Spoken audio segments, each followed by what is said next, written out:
a weekend it was for the Astros, and only the Astros in Seattle. Dominant performance. Friday night, Jose Altuve sets the tone with the leadoff home run, and there were some dramatic moments throughout the course of the weekend, but every time the Astros were tested, they responded, and that's one of the more impressive performances you'll see from a team probably all regular season long. Last week when I said that the Astros are going to go to Seattle and sweep the Mariners in front of record-setting crowds for this season, I said it almost facetiously. I didn't believe that the Astros were certainly going to go in there and take care of business to the degree that they did. I thought 2 out of 3 was certainly what was going to happen, but to get 3 out of 3, to do it in that fashion, and yes, I understand that the Mariners' best player 5 seconds before the game starts Friday night decides he's not in the lineup. Scared. But it's not like the Astros are sitting over there at full strength with a bunch of their guys. Heck, they had to sit some guys on Sunday that they've been relying on recently. It's just it's weird because it doesn't seem like that's a gritty and gutty performance, but that really is a gritty and gutty performance highlighted by Justin Verlander throwing, 3 of the 5 fastest pitches he's thrown as a member of the Houston Astros on Saturday. That's a gritty weekend that in the grand scheme of things, when we look back, we're not going to notice that was a gritty, gutted-out weekend, but that's a gritty, gutted-out weekend, and that's a great job, and that's what excellent teams do in Major League Baseball, and that's what the Astros are. I know it's cliche to say the All-Star break came at the right time, but the All-Star break clearly came at the right time for the Astros. They got some guys back. They got some guys healthier with the time off, and what a way to start the second half of the season. 5 wins in 4 days, 2 against the team with the best record in the league for now, and 3 against the hottest team in the league. They increased their division lead by 4 games in the last 4 days, and they moved within a game and a half of the Yankees for the best record in the American League. So you couldn't have drawn up a better start to the second half of the season for the Astros. They are rolling right now. They are firing on all cylinders, and it is fun to watch. And it's just amazing how they go into these type of environments, and the guy that leads them every time is Jose Altuve. I mean, 6 of his 9 leadoff home runs this season have come on the road. He did it against the Yankees. He went out there and did it twice in this series in Seattle. I mean, how fitting was it when Friday night, first game coming out of the All-Star break, the Mariners announced their logo for the All-Star game next year. They have friend of the show, Brett Boone, throw out the first pitch. And before any Mariner fan could get settled into the game, before Paul Gallant wearing his half Astros, half Mariners t-shirt could even probably sit down in his seat, Altuve makes it 1-0. And then he does it again yesterday, and then Pena follows up with another home run. So, every time the Astros were challenged, every time they have needed someone to come through, it's been Altuve doing it, and this weekend was no different. The first pitch to Jose Altuve can never be in the zone. That's just a dumbass approach if you're a pitcher, if you're throwing anything in the zone. And then if you get down and you want to throw him a fastball, you're asking for it. You're just asking for Jose Altuve to do these things to you. We talked about it on Friday. The Astros feed off of environments like that, and you said it, Jake. Jose Altuve is always the dude. He gets booed more mercilessly than anybody else on this team, and it seems like the louder the boos, the more he delivers. So perfect way to start off the series on Friday, just sending a message to Seattle that, hey, we're still the boss. Okay, this is our division. We're still in charge here. And obviously, over the course of the weekend, the Astros continued to get it done. I couldn't help but think of Walter White watching the final outs of yesterday's game, guys. We are not ramping down. We're just getting started. Nothing stops this train. Nothing. That's what I feel about the Astros right now. I feel like they're on a roll. And, of course, like they're not going to win every game in the second half of the season, but they just sent a message to the rest of the American League that, hey, we're still the team to beat. Okay, we've been to 5 straight ALCSs. We won the league last year. We are still the team to beat. We are still the best team in the AL. If you want this thing, you're going to have to come take it from us. Once again, against the best team in the league record-wise and the hottest team in all of baseball, the Astros go 5-0 in 4 days. Perfect. Ryan Presley, after the game, asked by Brian McTaggart about the significance of this sweep. Take a listen. What's the significance for you guys to come out here and sweep this series? I mean, they were hot. I think they were 9 out, leading the All-Star break. You got it back to 13 now. Yeah, I mean, we're not really thinking about them.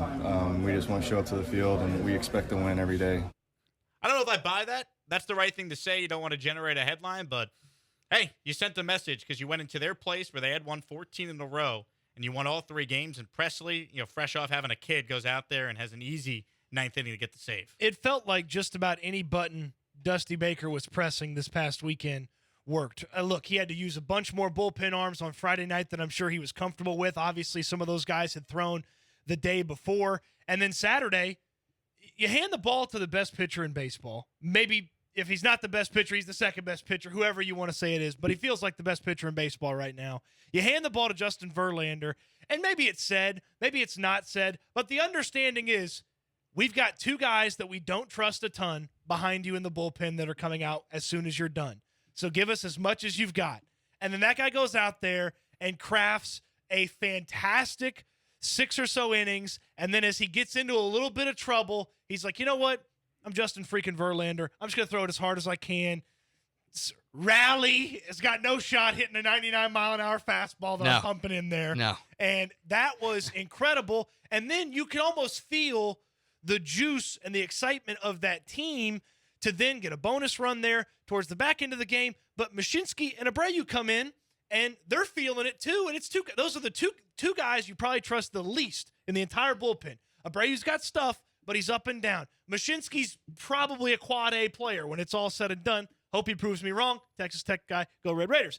And those guys go out there and just deal for 2 innings. That's it. Game over. 2 in a row against the Mariners. And then you close it out Sunday on on the shoulders of Fromber having another really good start. Dude, the Astros just toyed with the Mariners all weekend long, and that's the best example, right? What happened on Saturday? I mean, Dusty's just like, dude, you're Seattle. You're not better than us. You're not on our level. We can throw our 2 weakest pitchers in our bullpen and still find a way to shut your offense down and win a ball game. And, like, in all 3 of these games, the Mariners had a chance, right? Like the 8th inning on Friday, Jeremy Pena makes the incredible leaping catch to stymie a rally there.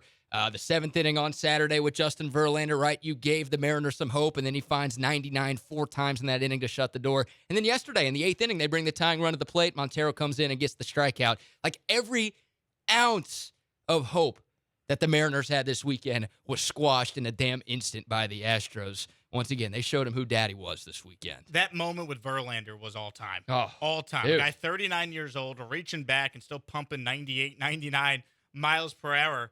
That guy is a Hall of Famer, like the very definition of what a Hall of Famer is. The fact that he could still pitch like that in that spot on the road with the game potentially being on the line there and just reach back and gut out of that. I mean, that was like put that inning part of like the highlight montage for Justin Verlander in Cooperstown one day. I was just getting ready to say the same thing. That is a highlight starter of if you're starting a highlight package. So when the Mariners are in town to wrap up their final series against the Astros, the first game, he's like, the last time the Astros played the Mariners, they did this, and it starts with the Verlander highlight amongst various other things.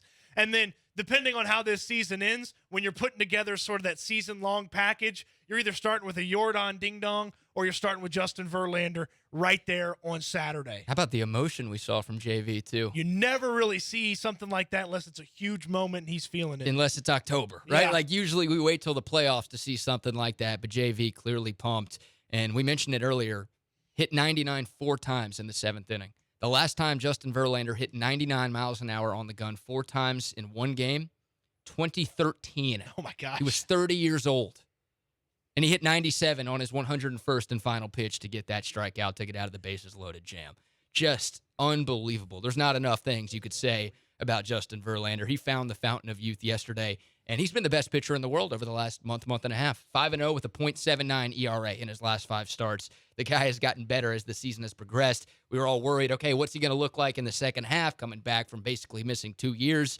And he just continues to age like a fine wine. It is a joy to watch that dude take the mound. Dusty Baker, after the sweep, talking about, hey, pretty good to be us.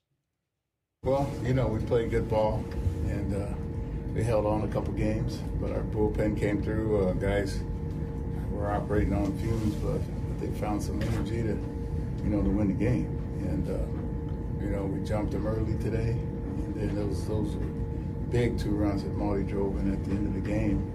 And it just feels good to, get through this stretch. Now we can't let down because we're going to Oakland. Moment felt way too big for the Mariners throughout the weekend. They got off to bad starts in all these games, and Robbie Ray, who's a guy that is the reigning American League Cy Young Award winner.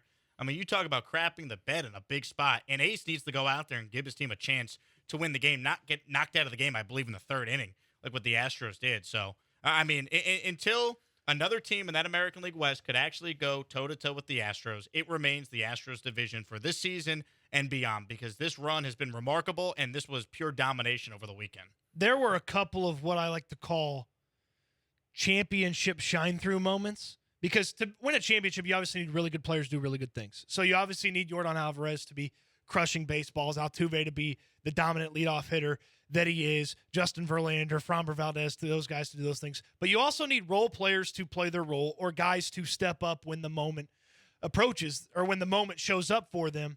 Well, Jeremy Pena pulling a Michael Jordan skying up in the air for that line drive when the bases were loaded. And then we finally saw some leather flashed by Jake Myers in center field. Had a diving catch. I think that maybe contributed to the day off yesterday for him. But Jake Myers showcasing a little bit at the plate, a little bit in the field. So I think both of those things, you look at little small things. Dusty just a second ago talked about Maldonado. Some of the times where, look, this is a guy that struggles to put the ball in play. Sometimes he just puts the ball in play and good stuff happens. That's happened for Maldonado a bunch in the month of July.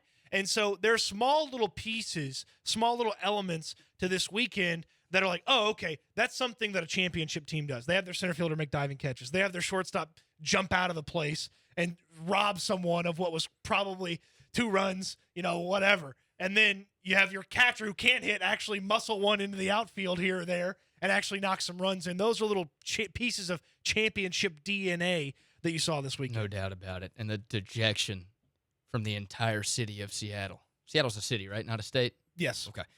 Fans, players, Scott Service after the game yesterday, the TV broadcasters, like everybody put so much stock into this series in Seattle, and the Astros just came in and stole their hopes and dreams. It's just another weekend for the Astros. This was the biggest series all year, one of the biggest series in years for that Mariners franchise, and they leave with nothing. Glorious. There's a reason why they have the longest playoff drought in professional sports. That was their mistake. They treated this weekend like a playoff series, and they don't know what that's like, so they caved in the big moments. Well, if it was the World Series for them, as I saw people joke, they're down 0-3 right now, and there's never been a team that's come back down 0-3 to win the World Series. Yeah, they're not coming back this time either. A huge thank you to you for watching my video. This is Jake Asman here. If you're a Houston sports fan, subscribe to my channel and then listen to our radio show, The Wheelhouse, every single weekday on ESPN Houston from 3 to 7 p.m. It's on ESPN 97.5 FM and 92.5 FM. Thanks for being a listener.